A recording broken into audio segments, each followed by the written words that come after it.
I want to thank Father Martin for the opportunity and the privilege of sharing this thought for the day with you. My name's Robin Waugh. I'm a Methodist minister. And as we're just thinking about the coronavirus and everything with that, we're so grateful for the medical teams who do so much in caring for those who are ill. And we're thinking as well about the medical scientists who are trying to, with all their research, trying to find a vaccine and an appropriate treatment for coronavirus.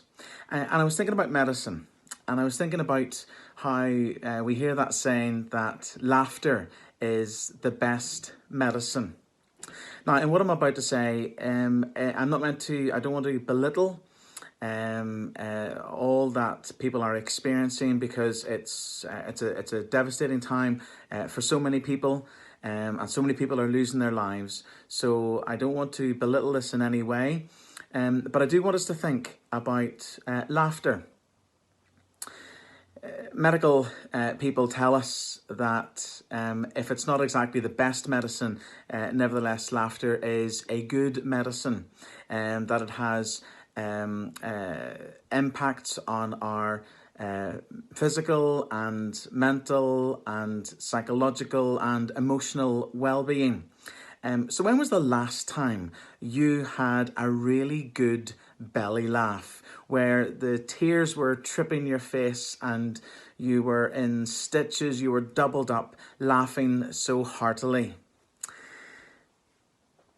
With all that's going on at the moment, we see in the news the amount of panic buying and how so many people have bought so many extra toilet rolls. Now, there's so many jokes doing the rounds about why people are buying so many toilet rolls. But there's one story that I just really love, and I thought I would share this with you, and hopefully it brings a smile to your face, if not has you creasing in laughter. I take you back to the day when not every property had its own bathroom.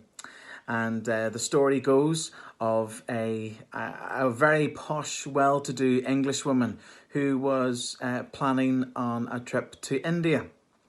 And she registered to stay in a small guest house owned by a local schoolmaster.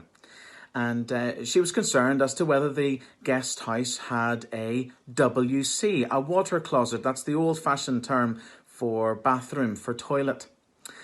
So she wrote a letter to the schoolmaster inquiring that about the facilities for a WC.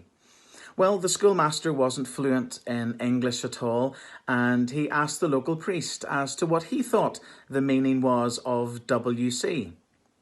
Well, together they pondered possible meanings of the letters and concluded that the lady wanted to know if there was a wayside chapel near the house.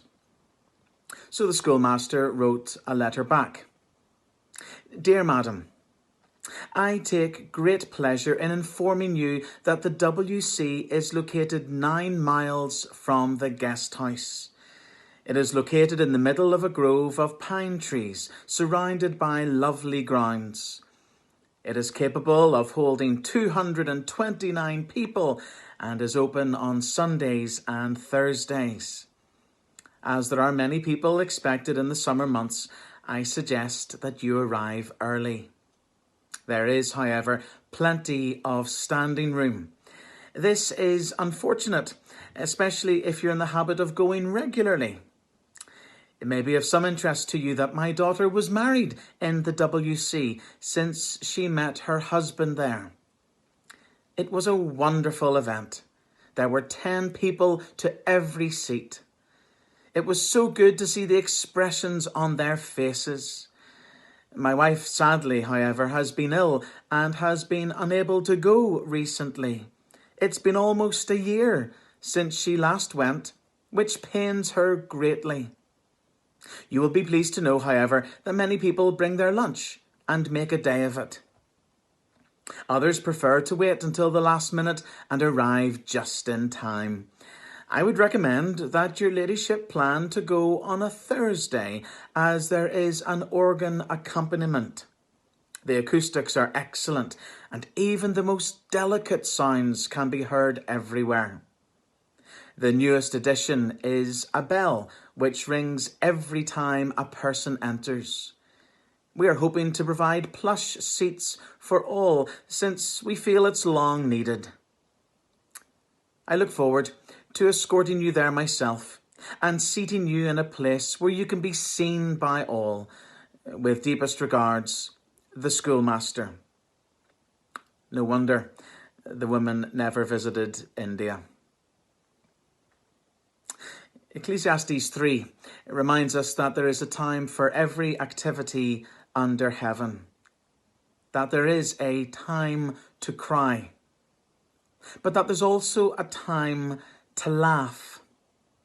In the midst of our anxiety and, for many people, incredible fear, may we also not forget to laugh, because laughing is good for the soul. And if it's not the best medicine, it might just be a very good medicine. God bless you all.